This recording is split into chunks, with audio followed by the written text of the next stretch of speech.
નમસ્કાર વિદ્યાર્થી મિત્રો, હું ધર્મેશ પટેલ, સુમન હાઈસ્કૂલ નંબર 6, મરાઠી માધ્યમ, વિષય ગુજરાતી, ધોરણ 9. દરેક વિદ્યાર્થી મિત્રોનું હું હાર્દિક સ્વાગત કરું છું.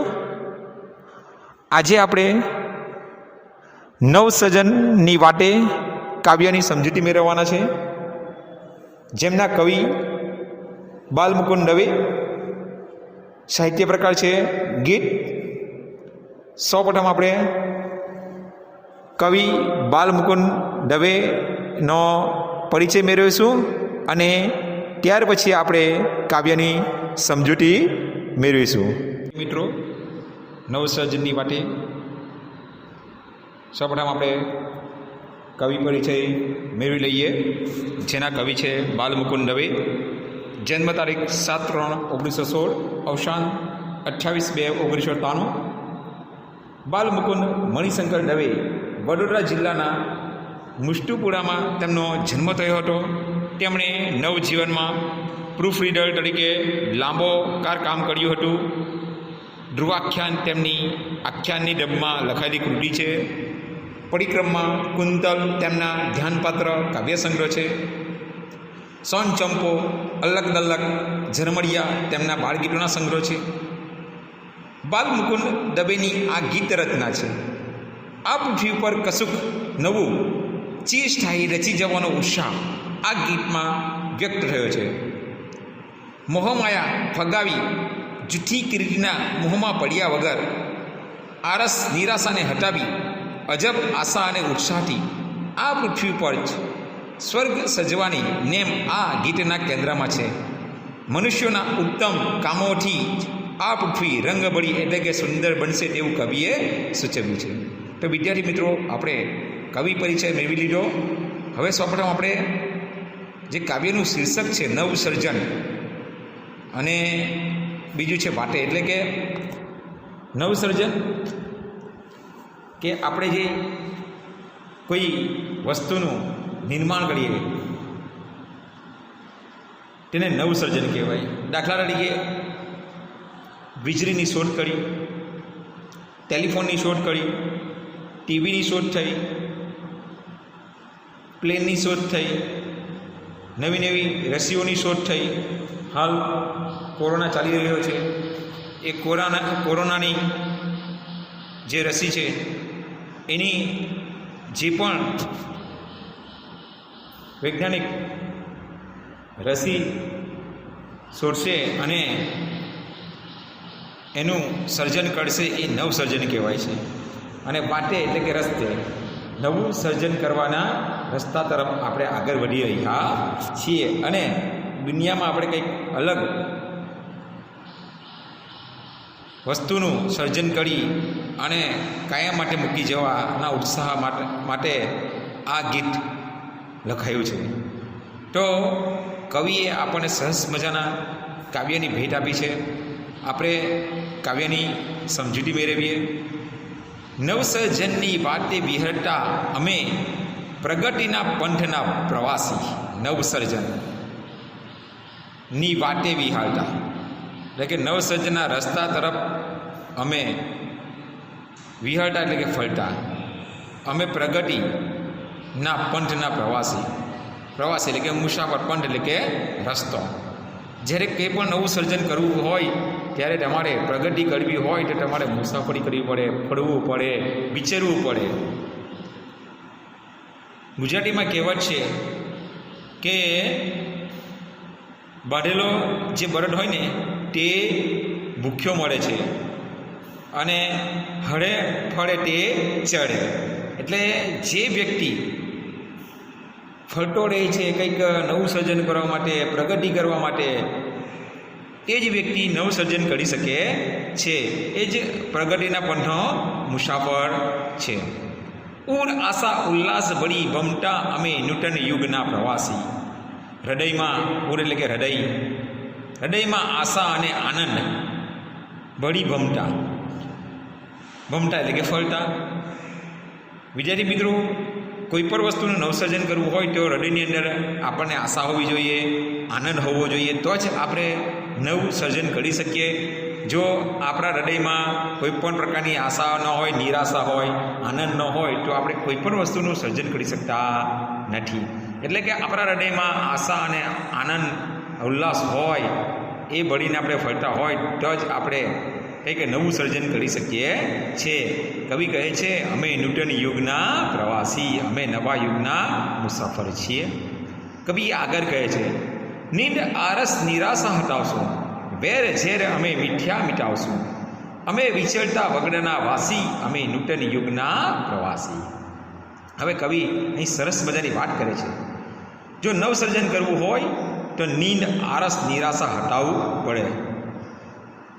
જે વ્યક્તિ ઊંઘ નથી છોડતું, આરસ માટે કીધું છે કે આરસ એ જીવતા માણસની ખબર છે. એટલે કે આળસુ માણસ ક્યારેક પણ નવસર્જન કરી શકતો નથી. નિરાશ વ્યક્તિ પર ક્યારેક નવું સર્જન કરી શકતો નથી. જો તમારે કંઈક નવું સર્જન કરવું હોય, કોઈ પણ ક્ષેત્રમાં આગળ વધવું હોય, કોઈ પણ બાબતની તમારે અલગથી વિચારણા કરવી હોય, આ દુનિયામાં કંઈક નવું લાવવું હોય તો તમારે નીંદ, આરસ અને નિરાશા છોડવી પડશે. વેર છે એટલે કે લડાઈ ઝઘડો, એને પણ નકામા કરવા પડશે. મીઠા એટલે કે નકામા, તો જ તમે નવું સર્જન કરી શકો છો. અમે વિચરતા વગડાના વાસી, અમે વિચરતા એટલે કે ફરતા, વગડો એટલે કે ખુલ્લું સ્થળ. જો તમારે નવું સર્જન કરવું હોય તો તમારે ફરવું પડે. અમે નૂતન યુગના પ્રવાસી, અમે નવા યુગના મુસાફર છીએ. આપણા ઘણા વૈજ્ઞાનિકોએ આપણને વીજળીની શોધ કરી છે, ટેલિફોનની શોધ કરી છે,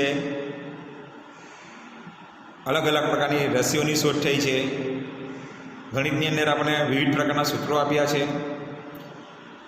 એ સિવાય આપણને દુનિયામાં અલગ અલગ વસ્તુઓની જે નવી નવી ટેકનિકોની જો આપણે શોધ થઈ છે, જે સર્જન કર્યું છે, તે એવા જ વ્યક્તિઓ કર્યું છે કે જેમણે નીંદ, આરસ અને નિરાશા દૂર કરી છે. એમણે ફર્યા છે, એમણે વિચરણ કર્યું છે અને એમણે નવા યુગને પોતાના જ્ઞાનથી પ્રગટાવી દીધું છે. એટલે કવિ કહે છે, અમે નૂતન યુગના મુસાફર છે.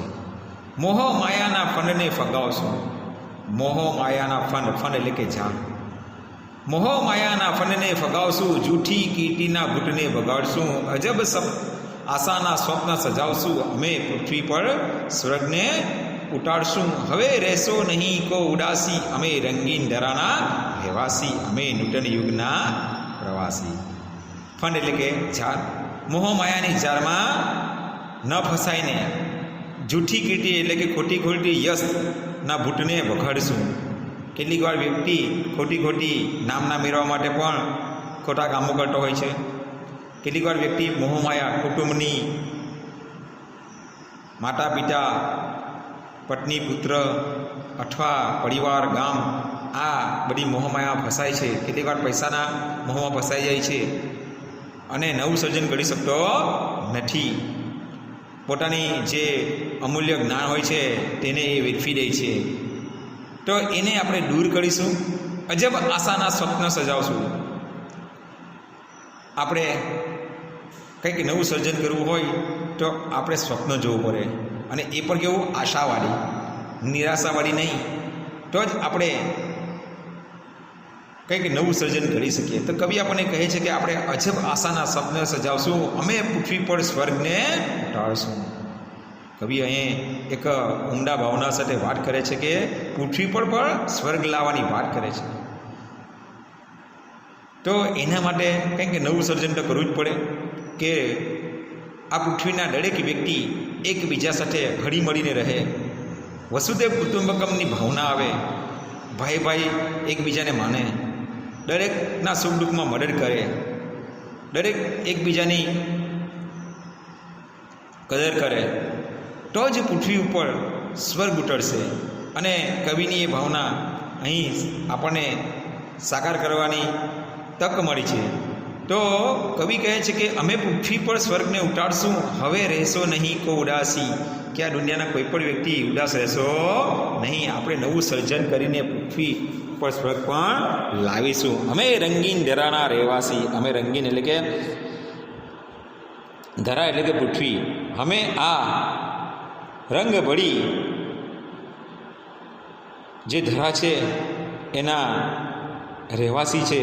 અમે નૂતન યુગના પ્રવાસી, અમે નવા યુગનું નિર્માણ કરનાર મુસાફર છે, જેમાં અમે કંઈક નવું સર્જન કરીશું અને દુનિયાને ભેટ આપી જઈશું.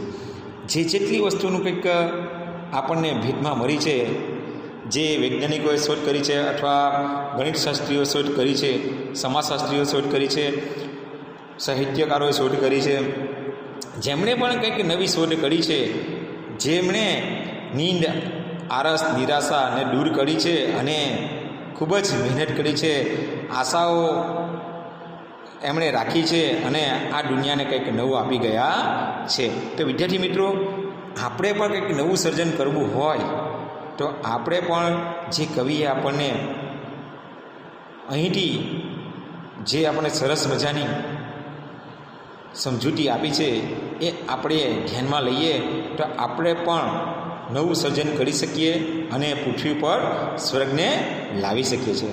તો વિદ્યાર્થી મિત્રો, તમને કાવ્યમાં સમજ પડી ગઈ હશે. હવે તમારે સ્વાધ્યાય લખવાનું છે. સ્વાધ્યાયમાં તમારે સમાનાર્થી શબ્દ, વિરુદ્ધાર્થી શબ્દ, તરફડા શબ્દો, સ્વાધ્યાય 1, 2 અને 3. તો વિદ્યાર્થી મિત્રો, આપનો ખૂબ ખૂબ આભાર.